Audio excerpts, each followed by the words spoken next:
wake that ass up. Early in the morning. The Breakfast Club. Morning, everybody. It's DJ NV, Jess Hilarious, Charlamagne the Guy. We are the Breakfast Club. We got a special guest in the building Who refuses to stop. Ladies and gentlemen, Kevin Hart. Welcome back, brother. Kevin. He just won't sit down. See that? How you feeling? Good morning. How you Give it up for feeling? yourself. See that right there?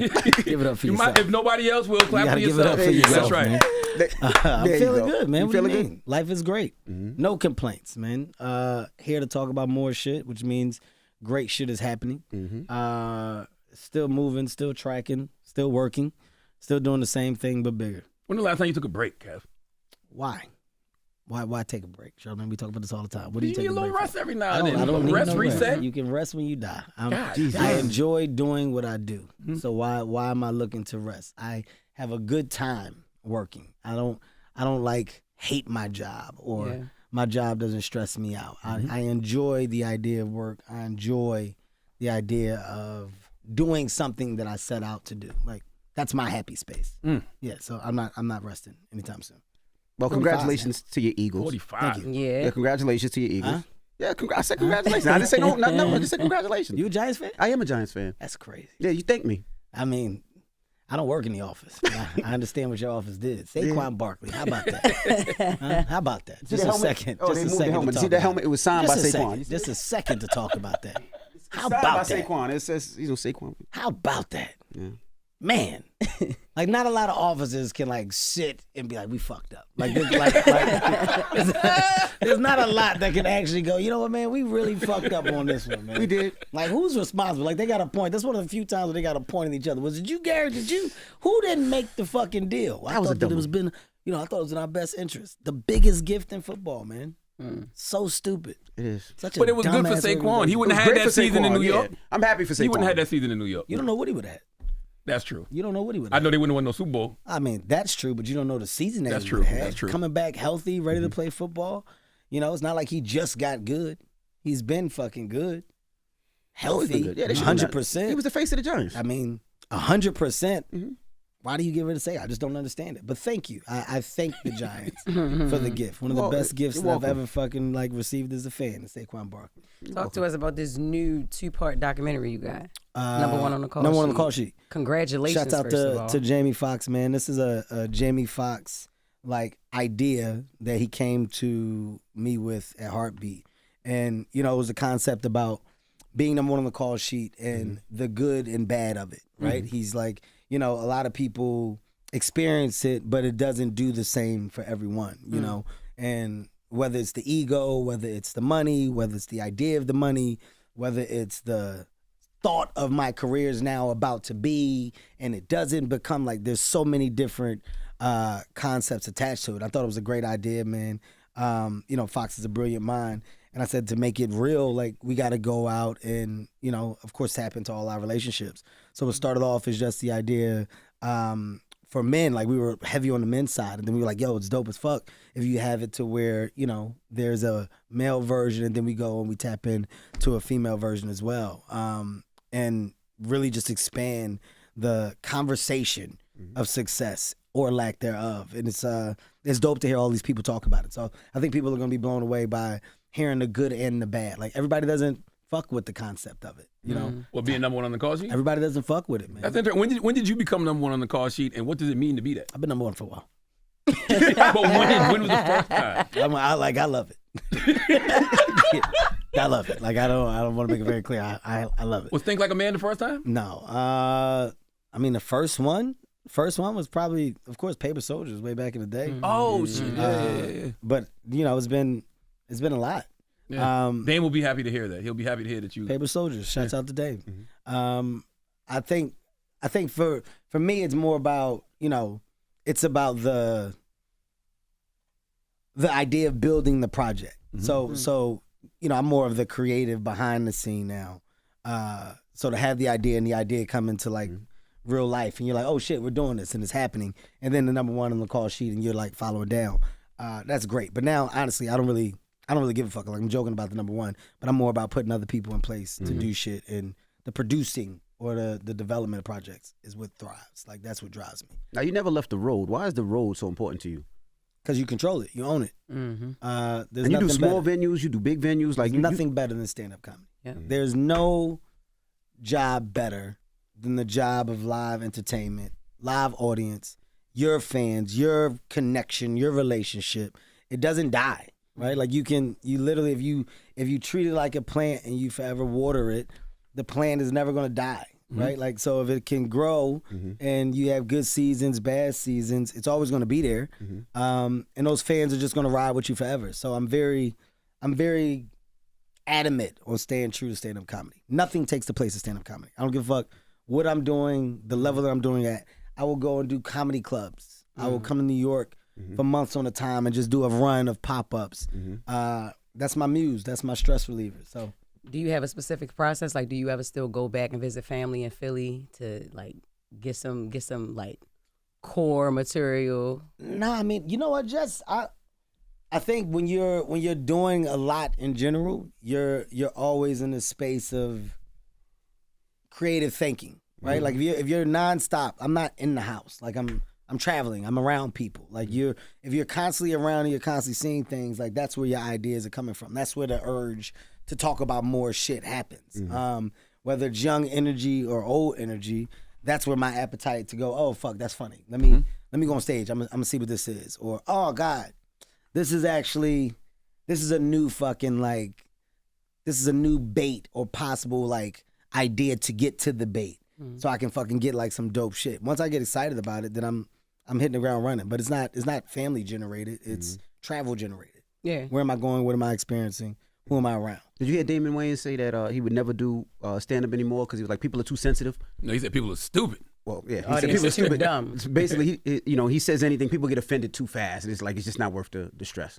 I understand. I mean, I don't see it the same way because I don't have that level of give a fuck of, I don't want to do the thing that I love to do because I'm caring so much about what everybody else is thinking about what I'm doing. Like I think he meant that on how the Wayans used to be. Like they no limit. Like you talk about anything. But now that since the new trend is being offended and a lot of people are just, It is what it is though. Like that's all these not different going anywhere. communities. I mean, Dame is Dame. Dame is a legend. Like if Dame wanted to go on stage and fuck around, Dame can do what he wants when he wants.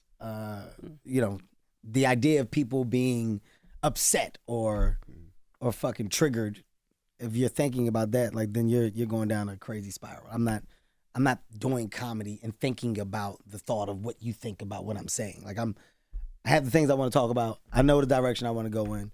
I'm not here to offend. I'm not here to aggravate or piss people off. I'm here to do my craft. I think you can get away with anything if it's actually funny. If it's funny, I really believe that. If it's funny and it's coming from a genuine Place point of trying to of make you view, laugh. yeah, like I'm not being malicious. Yeah. Like if your intent is to be malicious behind said thing and there's no real humor attached to it, it's just an angry fucking suggestion, and that's different. But I'm not in that space. I'm not doing shit to piss people off. When the last time you been angry, Kev? Last time I've been angry? It's been a minute, man. It's been a minute, man. I don't get what are you like? What are you angry about? Like why are you letting things drive you to the point of a level of anger that prevents you from doing something else? Yeah. Like it takes so much energy to be angry. Or do you have something that when you even get to that point, like, is it the gym? Is it your kids? Is it the stage? Like, I know this is gonna sound crazy. There's nothing that pressing to make me angry. You can have a moment. You can be frustrated for a moment, but then I'm solution oriented. so what's the solution? That's what I mean. What's this? Okay, if something happened and it's upset, all right, well, why? Like, why did it happen? Like anything, it's all office or business related. So like, what? Well, why? All right, well, now that is the case, like, what are we doing to basically get outside this box? Yeah. How can I help get outside the box? Like me being upset at you and your mistake doesn't change the mistake. Now, by the way, if this is a mistake you always make, all right, well, we got to remove you. I'm sorry, but that's business. I'm not angry about the choice, but it's a professional solve. Have you apologized yet to Delaware State University? For what? Why would I Deshaun apologize? Jackson said you were sorry. Huh? Deshaun Jackson said, "Oh, sorry." Oh, you talking about when I said, I forgot what he said. What did he say? It was jokes. Something like That's not a college. that's not a real college. It's a bunch of niggas on It's a campus. park or something. Oh, a bunch of niggas. Yeah. That's a bunch of niggas on campus. I mean, first of all, it is all right, but it's like smart people there too. Like, what do you mean? What are you talking about? I fucking used to go to Delaware State all the time. I performed there several times. From Philadelphia. It's right up the street. Yeah. Delaware State knows I have no ill will towards them. I love you guys. But it was a funny bit. There's a lot of niggas out there. You got your animated show out, Lil Kev. Yes, Talks about your life growing up. Yes. What made you want to do that? Animation style. You know, crazy. This is a crazy development, man. This is, I want to say like 7 to 8 years in the making. Before we could actually like do it properly. Shouts out to Scott Mills over there at BET, man, for understanding like my world of want and allowing me to do it the way I wanted to do it. You know, it's an adult animation, and I wanted to like flip the story of the conversation attached to the hood, right? Like everybody talks about the hood with one point of view. You know, the hood is the hood, and people like the hood is fucked up, it's so bad, but just a bunch of niggas in the neighborhood. Yeah, like, and I think that there's a positive side to it. You know, there's a role that everybody plays in the hood, especially when it comes to kids, families. Like everybody's a part of the village. Everybody's raising everybody's child. Everybody is aware. Everybody's in the know. Everybody's trying their best to service and either good and even bad shit is happening. You know, when people find out, there is an energy attached to trying to solve it and make it better. And this is a way of just flipping the conversation on the hood upside down. So it's about me, my upbringing, being in the hood, but having such a high level of love for the hood, for my family, and for all the people around it. And Jess Hilarious is in it, keeping her away from Breakfast Club. Oh, come on. Okay, just don't listen to that. I don't. Yeah, that's ridiculous, I don't listen. first of all. Thank you. And when people say, like, I want to make something very clear. When people say, like, Kev, thank you for giving people a job, people earn them jobs. Like, I'm not giving Thank Jess you. anything. I'm not Appreciate out that, like, Kev. hey, here, Jess, here's a fucking gift. Like, that's Jess, that's her team, that's people working and saying, hey, this is a good thing to possibly put Jess up for. And But you Jess can say going through no. the process. I mean, you could say no, but when people are talented and earning things on their own, it's happening the way it's supposed to be. Appreciate I'm not in the space of know of everything and I'm handpicking people and doing like that would mean that I'm fucking, I mean, the time in the day to do that and do it and do it and do it, then that means that the people around me aren't doing what the fuck they're supposed to do. So it's your job to like properly package and, you know, put people in places to make these projects good. And it's my job to see it at the end stage of going, wow, this is a great cast. These are great personnel, great roles. I like this. I like this configuration. But Jess is earning it. That's Definitely. not me giving her anything. Thank And you. you do take the time to pour into the next generation. You know, Druski was up here and Druski said that you gave him and Kai Cenat a bunch of movies to watch. Yeah. And told them, get your whatever your stupid asses is doing right now, watch these movies and prepare for the next level. That's right. You know, I like what the younger generation is doing. It's crazy I'm saying it. Like I'm really am a part of like a time of old. How old are you now? 45. Damn. Well, it doesn't look it. I did that for Don Cheadle. You know, that older generation of like how we approach the business, how we approach the craft, right? Like, and I think it's dope as fuck to see this new generation navigate differently. Like the comedians of today did not go and, you know, work at it the same way that we did. Like they're breaking new ground, finding ways to be the personalities first and then get to the stage after. And the way that they're engaging with their audience and the way that the audience is responding to them, I think it's dope as fuck. So, you know, and being a fan of it, I feel like it's my job now to figure out ways to like grab this personnel when and where I can and, you know, try to push them forward. With Kai and Druski, Kai is such a monster, man. Like, I don't think people realize how big Kai's audience is. Like, Yes, we do. Yeah. Kai's fan base is insane. Like, you're talking about somebody that's talking in front of a computer for hours on end, and, you know, he holds anywhere between 300,000, 400,000 people for 8 to 12 hour periods that don't move. Like, when we did those streams, you know, you're putting up Super Bowl-like numbers. We had at one point like 900,000 people in a fucking stream watching for hours on end. So I told him, I said, look, man, I want to show you guys ways to like give your audience more and ways to do more. So I came up with some dope ass ideas, concepts for us to rock in together. but stay true to the space of what they're doing. So Druski, I know he came and he was like telling you guys about the movie. I don't want to tell y'all what it is, but it's a big idea that we're working now. But I was like, to do it, you guys got to educate yourself on things in this space. So it wasn't homework. I was like, understand production, understand how movies are made, understand the look and feel, so that when we're talking and ideating, you know what I'm talking about. Like, I don't want to talk to you and then you got to go backwards and track what we're talking about. So the homework, quote unquote, the homework was more about get this concept and then like, let's get to the table and let's make the shit funny. But I got them really like creating the shit and developing it. And not because, you know, it's a chore, a task. It's like, I want you to be a part of the process so you can understand the process. And after you do this with me, go do it yourself. Go do it and figure out ways to, you know, do it with the other people that you're around. But I think they're fucking talented. I think Druski's a star. I think Druski's a funny fucking guy, man. Naturally. And Kai, both of them. I think they're fucking like natural talents. And in this, it's like putting them in a position to be what they are and be the first to come over the bridge from that space of streaming, whatever. Like what Mr. Beast is doing is dope. His game show, big game show. He's taking everything and the idea of game, prize. He redefined it, right? Like if you really watch it, what he's done, he redefined the concept of game show. We've seen it for years on Who Wants to Be a Millionaire and all these other shows, but it was a traditional, there was a traditional win and here's your gift. He broke that model. I'm gonna give some cash to some regular people, man. And he did it time after time after time again. And then he built a big ass series. And hey, man, fucking streaming platforms was like, hey, we gotta fuck with this guy. We're gonna give him X, Y, and Z to do it. We want you to do it with us. But he controls it. He owns it.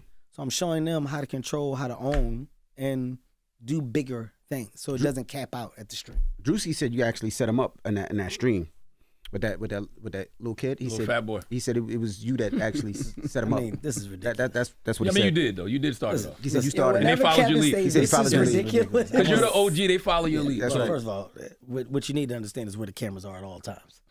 What I said to Druski was in his ear. I said something in his ear. Okay, nobody really knows what I said. He knows what I said, and then he took the liberty of going and saying very harsh things. By the way, things that shouldn't be. We said. seen you moonwalk right out like you see. I mean, I don't want to be around that. Okay, I've seen a lot of people get in fights. I've seen when it's about to happen. I go, I shouldn't be here. Right? I shouldn't be here. They about to start shooting. Yeah. By the way, he's got the gun. I see it. I'm gonna leave right now. Yeah. So I just exited the room because I think at the time I had to go to the bathroom actually. And then a lot of stuff, from what I was told, a lot of shit happened. From what I was told, the kids started crying and stuff like that. And I came back and I'm like, he wasn't even around, so you didn't even see it. I came back and I was like, what's going on? Right? Okay. At that time, I'm the adult in the room trying to calm shit down. Right? Hey, man, what's happening? And I think all the cameras caught me saying that, which is good for me legally. So I was never attached. Druski said he felt like he could make those jokes because he's fat, and y'all were teasing him all day about being fat. Oh, Druski, first of all, calling people fat that's aggressive. Well, you saw the Big Dank interview. Yeah, huh? I just want to. I don't know where the cameras are. I just want to say that's it. You understand? Like that's the F word. The F word. The F word. That's The the F word. Is Druski big? Yes. Is he a little bigger? Yeah. Right? Does he have problems breathing when he walks up steps? Yeah, of course. Of course. But that little kid, I think, was on his way to a healthy lifestyle. Yeah. You got to support that, right? The little kid, because he was talking. I think the little kid was talking about exercising and stuff. Yeah. Which is good, and I'm always glad to just be on the positive side of conversation. That's what I'm about. That's right. I'm a beacon of light, joy. Kevin, at the level of success that you are being an actor, do you still have to audition for roles or? Absolutely not. Okay. What are you talking about? Damn. I just want to know because Martin Lawrence said he said that he does. Martin. Well, no, I think Martin said he still got to pitch projects. Oh, pitch That them. that makes sense. Yeah. If he's pitching things, I mean, am I really pitching things? I think I'm pitching ideas to my team.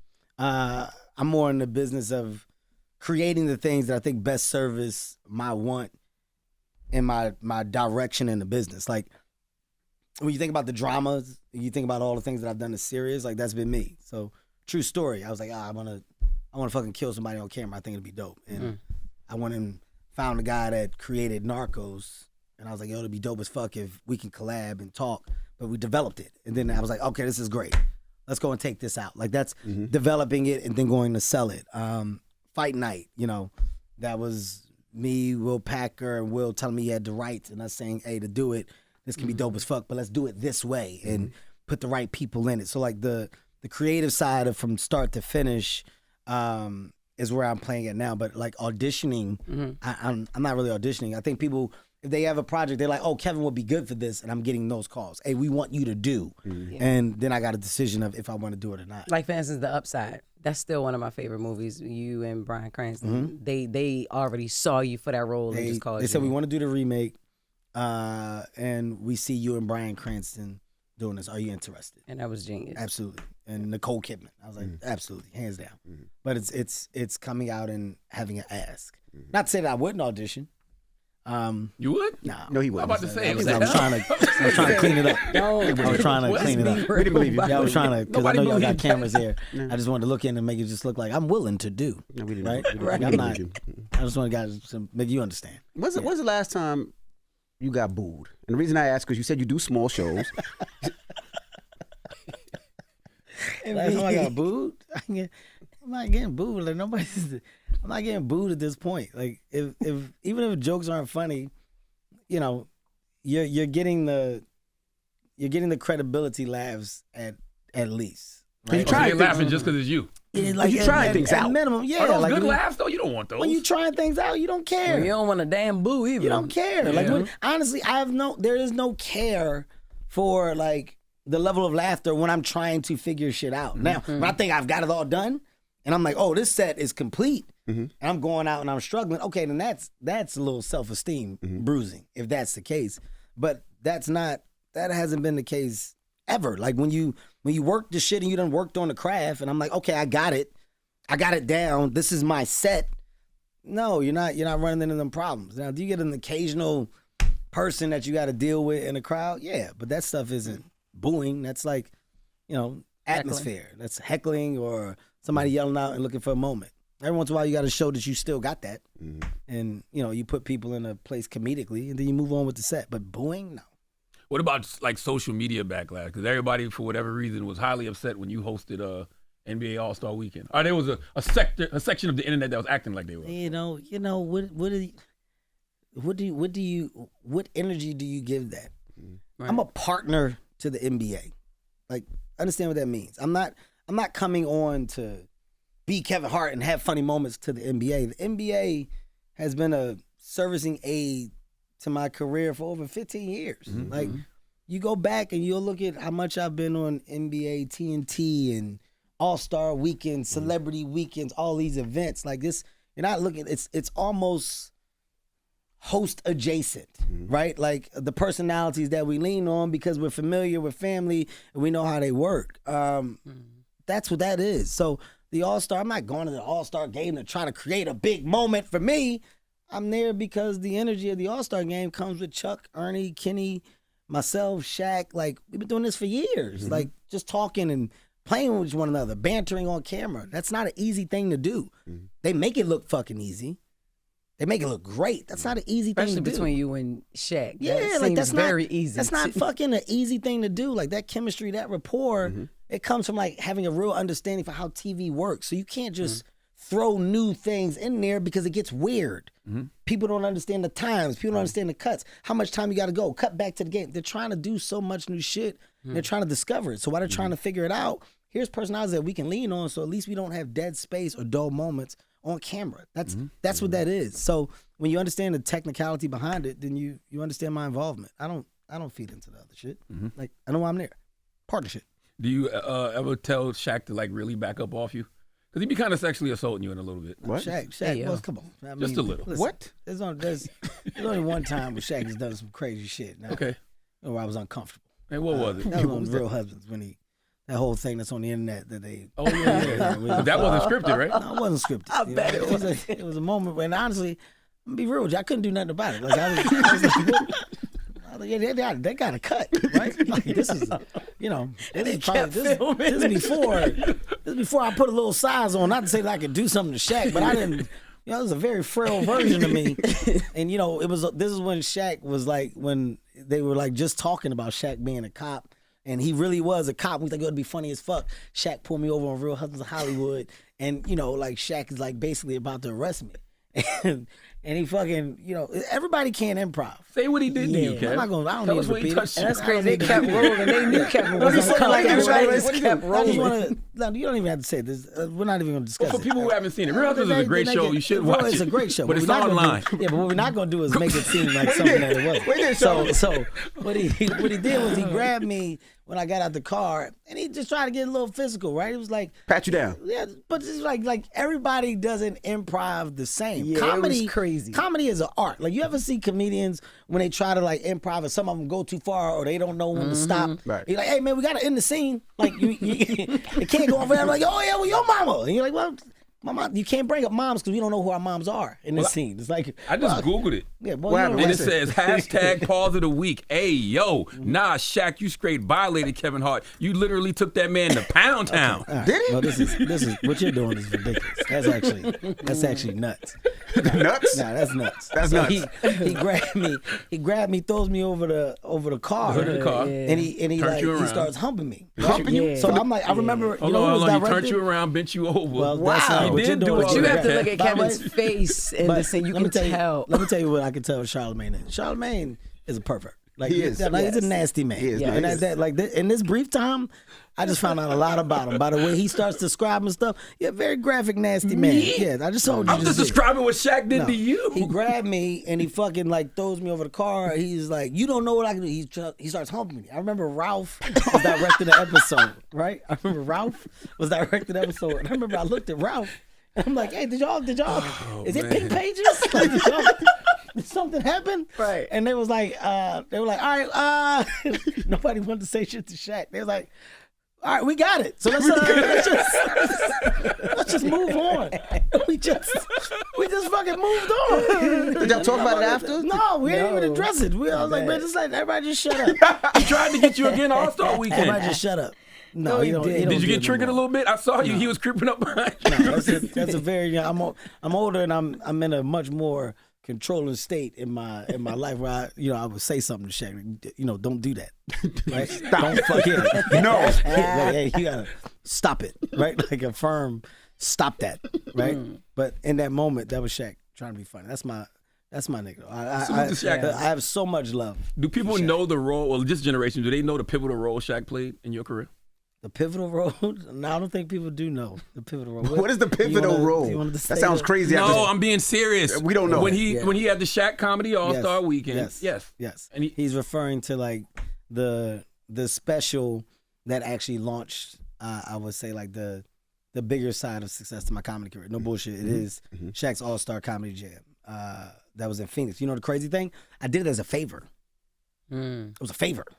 Like I was like, oh man, I can't really do shit. I'm about to drop my special, so I don't really want to like go and do this. They was like, no, Kev, come on. Like, we need a headliner. We want you to come. It'll be quick. And it was like just a gig during All-Star Weekend. Like we're gonna tape it. And I was like, all right, well, I'm gonna put like a different 15 minutes on this, man. And I don't really, I'm not really pressed about it like that. So I'll give you all this 15 and I'll save the other shit for my special. So it was like a toss away set. Wow. That No was bullshit. hilarious. Wow. It was a Wow. toss away 15-minute set, like a backlog set. I was like, I'll get y'all this.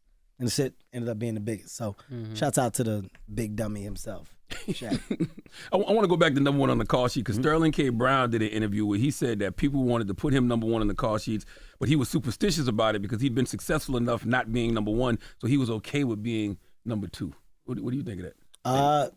I don't mind that. I mean, as somebody that's been there, when you're there and you've experienced whatever the conversation attached to it is, it's not the same level of important, right? Like it's not important. Like I was joking around earlier about the idea of number one on the call sheet, but it's not that important to me. I don't give a fuck. I don't care about top billing. I don't need my name to be first. I don't need my name to be the biggest when they first put the movie or the TV show out. Like if that's more important to you, I'm like, all right, let them get it. Like, I don't really give a fuck, and not in a dismissive way. But if that's what you need to make you feel better and to make you feel like a valuable piece to the puzzle of this project, absolutely give it to them. Like I can take those back steps because you've been there. Like it's like the idea of stardom. It doesn't thrive, or I'm not thriving in the space of being a star. Like you've been there. I could give a fuck. Like you can dim the light as much as you want. It doesn't matter. That novelty has been worn. Yeah, it's like you already. don't. It doesn't. It's not driving my reason to get up and do. So I think what Sterling is referring to is saying like, look, man, I don't really like that. I've done it. It's better for me to do this. Let somebody else deal with all the headache of that. That's what he's doing. And shouts out to him too, man. His show is incredible right now. So when you and The Rock do a movie, who's number one on the call sheet? I let him get it. But DJ is an asshole. You know? Damn. Yeah, he's an asshole. You let him get it? No, I'm joking.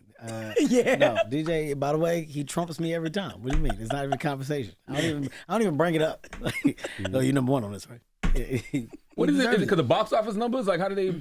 I think he deserves to be number one when we do the project. He's a international superstar. Gotcha. Not to say that I don't have international success, but I don't think that we're equal in that regard. I think that his movies have performed and done crazy business internationally. And when we do projects that we want to appeal to the world, you should be first. I'm coming in and I'm on that train with you. I'm adding value to it, but I'm not bumped by you being first. We put an amazing cast together to help us get those audiences when we do. But I don't feel any type of way about that. I think he deserves it and he should have it. Congratulations too, man. It was announced that you're working with the Indiana Pacers now. I'm not working with the Pacers. Heartbeat. Heartbeat Entertainment. Yeah. Heartbeat is working with the Pacers. Yes, Heartbeat is. To be the official cultural curator to provide entertainment and live experiences for fans in the Indianapolis community. Yes. What does 76ers have to say about that? What is it? What does the 76ers say about that? We're speeding with the question. First of all, what does that look like? It's an opportunity for our company, right? Like our company is a creative engine for any resource that allows us to be, right? Like we are a business. So our business thrives when we can implement ourselves in places to create or elevate a brand, a company, an entity, an activation, whether it be live entertainment, storytelling, etc. Indiana, with the Pacers and the Fever, have an attraction coming. I think they have an all-star coming up, but it's more about, they're like, look, we're looking for ways to expand and elevate what we've done. They spent a lot of money on a new facility. They have a team that's thriving, a younger team. The Fever are thriving with star power, et cetera. Like, so they're like, how do we elevate? How can we better tell our story? And I'm like, that's what we do. You know, and me having relationships with, you know, the owner of the team and presidents of the teams or CMOs that are a part of those entities. It's like, look, that's what we do. We tell stories very well. So to market, promote, and better define that for you, that's our business. Let us show you how we can make that business a service to you. And they gave an opportunity, and I was like, dope, let our company do it. So it's not a Kevin Hart thing. Like, everybody assumes that Kevin Hart is the driving factor or the source. It's the entity. The entity has to do things outside of me for our entity to fucking thrive. Like, that's a fact. So whether it's the fucking Pacers, I got business with the Falcons, I got business with the Eagles. Would you do the Giants? That's one that I don't know if I would touch because they don't know good stuff. They may let me go. Right? I don't know. But it's how many of those can I do step and repeat? So the Pacers we'll use as an example once we do it well. And from that example, I'll go to other fucking NBA teams or the NBA in general. Like, I'm looking to be a better partner for the NBA. How do we better tell stories for your brand? How do we better promote and market you? How can we amplify or activate differently? Like, these are words in the business that companies desperately want to hear from potential partners. That's an interesting question because, Envy, what you about to say about the Sixers? I was just saying, well, how did the 76ers feel like that? Because you are such a 76ers fan. I feel like they might look at it like, why are you over there messing with them? You here. This is home team. Because it's Heartbeat the company and Kevin Hart the individual. That's right. I promise you that they wouldn't even blink an eye because they understand business. Kevin Hart is still a 76ers fan. His company, Heartbeat, is doing a service for another company. Hey, Kev, you think you can do this for us too? Would your company be interested in doing this? Absolutely, guys. This is not anything Kevin specific. I'm still going to Sixers games. I still sit courtside. They're trash right now, by the way. I mean, they're horrible. Right now, we're not in the best position, but I'm still a fan. I'm an Eagles fan. But if there's business that can be done for another NFL entity that wants to tell stories, well, we're going to tell those stories for the entity. That doesn't mean that our brand can't do that. It's a company. You know, I know that you guys were talking to Mike about it. He was like, "Yo, is that crazy?" Like, this isn't Kevin Hart. I'm not going to the Pacers and man, it's time for me to change the narrative. No, this is what my company does. It's that simple. Like, Will Heartbeat call Mike Epps? to do absolutely. Yeah. Like by the way, if you here's an example, right? If All-Star Weekend is coming up there and we're like, okay, hey, we have ideas to service a bigger process that people can probably gravitate towards, a little different from what they've done in the past. Here's how we're going to make the All-Star Weekend in Indiana when the women are playing. Here's how we can make it different. Here's what we can bring to the table. Women round tables, a woman cold as balls, etc. Is there a comedy activation, women forwarded? Does Mike want to bring and be responsible for comedy from Indiana? Absolutely. Like that's when you tap in. All you are is the servicing hub. We're the hub. Now it's our job to go and grab everybody to make this thing underneath our hub better. It's not you desperately need that. So in this case, hell yeah, Mike, come on. Mike, by the way, this is your city. What's dope about the city that we can do with you? What do you want to do? And how do we help you? Like that's partnership. But if the thought triggers you at first, what? This is my city. Well, then you don't even get to the next stage of opportunity. The opportunity comes from understanding the idea. Oh, dope. I can do something. Oh, bet. And I want to do this too. Absolutely. Here's how we're going to do it. Like that's business. That's how business is done. That's how you get to the place of success. So there just hasn't been an opportunity for Heartbeat to call Mike yet. No, we just did the deal. With it. We literally just happened. We just did the deal. Gotcha. And now that we are doing the deal, well, now you got to tap in to the culture of the city. You got to tap into popular names and faces from the city. You got to tap into the athletes that are the stars in the city. Now you go and you say, guys, here's what we're thinking of. Here's how we make this special, but here's how we do it with you. Is this a collaborative thing that makes sense for you? Dope. Okay. If so, great. If not, well, what does? Cool. Okay. We like that. All right, let's build. Let's expand. I told Mike that when he was there. I said, knowing Kev, he's going to call you to do something. Absolutely. Yeah. I mean, me and Mike's relationship now is... He said y'all good. We're 10 times better. It took a long time to get to where we are now, but I'm happy at the road of like dumb shit because it got us to a place of real grown man shit. And you know, it's not we're not doing the dumb like tweets and shit no more. Like Mike, call me. Or I'm calling you and we talk. So, you know, when I did, Mike was the first one. We got on the phone, we had a conversation, and me and Mike are very much on the same page. And I think, you know, a lot of the disconnect was from assumption. And that's the realization that came about. But I have no ill will, no beef towards anybody. Damn sure not Mike. And, you know, right now, the priority between me and Mike are figuring out the thing that we're going to do together. And, you know, I told Mike, like, it's a real thing. Like, haven't done it because of this disconnect in our relationship. We've never been on screen together.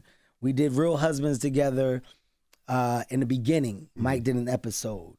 And that's the only time where we've ever jousted on camera. And I was like, at this point in our career, like, we're not fucking nobody but ourselves. So, you know, how do we make it work? And he's like, yeah, Kev, like, how do we make it work? And it's a mutual understanding. And I think now having that as a priority, his fans will be happy. My fans, I think, will be happy. And I think it'll be dope for the culture when we do it. Yeah, where is that version of Harlem Nights for this era? It's all the hard. comedians come It's together? hard to happen because the idea of it being just one is what people can't let go of.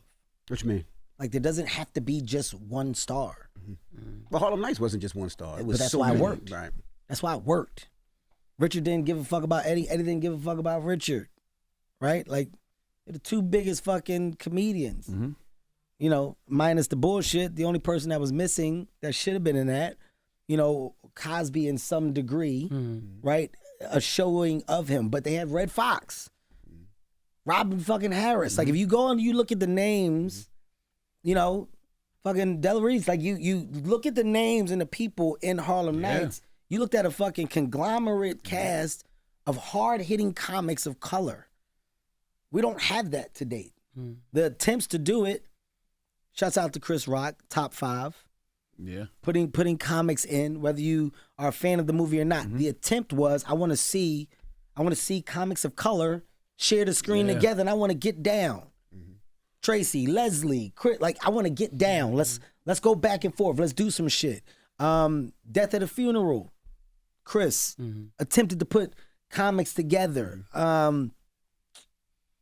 There's not a lot of examples. I would say Life to a certain extent. Life is dope, but you had Eddie and you had Martin, Bernie Mac, Guy Torrey. Yeah. We didn't have like a woman figure. Yeah, that's true. In life, but I think like you've seen the attempt, but there is no initiative where it's like, okay, look, we're all gonna fucking share the same level of pay, and we're all gonna play on the back end. This is how I would approach it. Everybody's gonna win on the back end. Okay, let's remove money from the idea. This isn't about who's getting the money or who's doing what. It's about the project. So we're going to do our best in this project to put people in position to win. Winning mean memorable moments, laughs, funny, etc. But to do it right, everybody's not going to be on the same page. Like you got to have an understanding of who has to carry the weight here for the people here to fucking get in and get down. When you can have that conversation and people are okay with it, all right, it's great. But that conversation can never be had because people are bumped out the gate. I ain't working with him. I ain't working with her. I ain't doing. Fuck that. They got me. Like I ain't the funniest nigga. You. You can't even get to the fucking second page. And even when it comes to like the younger comics, man, I it's been a few of like DC Young Fly has countless scripts that he has, and he's trying to get all of us like in this generation but egos and what's she gonna be getting and who gonna be the main character. I ain't working with her, or how he, you know what I mean? So the problem with the younger generation of comics, man, I made money so fast. Good money. Yeah. Not little money. They made money so fast. So definitely. So the idea of doing that for that, fuck that. I ain't doing. I'm over here getting. It's like the Jess idea. barely come here now. I mean, absolutely. Listen, Jess. She said, yeah, absolutely. Jess made money. Still making money, right? Like, Jess understands that road money. That road money is a different type of money. These comics or new comics, influencers turn comics, are making real money. So until you get to a point where you understand the money isn't going to drive your next stage of success. If your next stage of success or want for success is attached to IP, projects, whatever, you cannot do it by yourself. You need the helping aid of other talent. I don't give a fuck who you are. I'm saying this as a pound for pound conglomerate in the business. Respectfully and humbly, a conglomerate. I stack the deck. I'm not looking to fucking be on screen and be the only person. I stack the fucking deck, winning where I can. By the way, and I'm very thankful to the other names that are willing to come and work with me and do things with me. I was excited. Samuel L. Jackson is doing. Thank you, God. Sam, Don Cheadle. Oh, thank you, Taraji. Oh, thank you, Terrence. That's real. Thank you. Like I'm thankful. You cannot be the only one. And to that younger generation, my message to so many funny, like, I can go down the list. DC Young Fly, who you just mentioned, Country Wayne, Desi Banks, fucking Druski, Cenat, Jess. You got Pretty V, you got B Simone, you got all of these fucking Carlos, new faces. Chico, Carlos, DC. Ryan Davis, right? Yeah. 85 South, all those guys. You got all these fucking great new emerging pieces of talent. I'm going to tell you right now, talent caps out where it is when what you do is all you think you should do. In other words, like if I'm just doing stand-up comedy, and in doing stand-up comedy, I do the theaters and the arenas, okay, I can't do that every year and that's it. It will flatline. It will die down at some point. Maybe not today, maybe not tomorrow, but at some point it will digress. So if you don't offload and you don't figure out, I'm tapping into this and I'm tapping into this, or I'm tapping into that, this thing that's one source of energy that you have, it'll get a little dim. That light ain't gonna fucking flicker the same. So if they don't tap into each other and figure out the way to make each other a valuable resource and asset, it will tap out. We're assets to one another. Like, say what you want, me and The Rock are assets to one another, man. DJ and I will get on the phone. We talk now. Hey, man, it's time for us to do something. We got to figure out the next thing. What you thinking? I don't know. Is it Jumanji 3? Is it another part? What you thinking? I don't know. What you thinking? Let's talk. Let's figure it out. Hey, man, you know who I want to work with, who I haven't worked with? Man, me and Idris. I got to get down with Idris. I've yet to do something. I'm tapping into other energy. I don't want to be the only source of energy. Right. That's the only way that you continue to move forward. Writers, producers, I want to work with you. Man, you're doing amazing things. You're an amazing writer. How do I work with you? Kai, you're doing amazing shit in the streaming space, man. I got some shit to show you. I'm going to work with you. Like, you got to tap in. That's what people are afraid to do. And they're afraid to do it, especially in our culture, because we feel like there can only be one. That's right. That's some good ass advice too, though, because that is the toughest thing, trying to convince this generation that there is another level, and what you're doing does have an expiration date if you don't diversify your portfolio. 1,000%. It's building correctly, and by the way, don't have to do it all in one day, man. I'm almost 30 years strong in this fucking business. You don't have to do it all in one day. The discovery is exciting when you start to figure it out and you start to see the things that you're changing or things that you're driving towards work.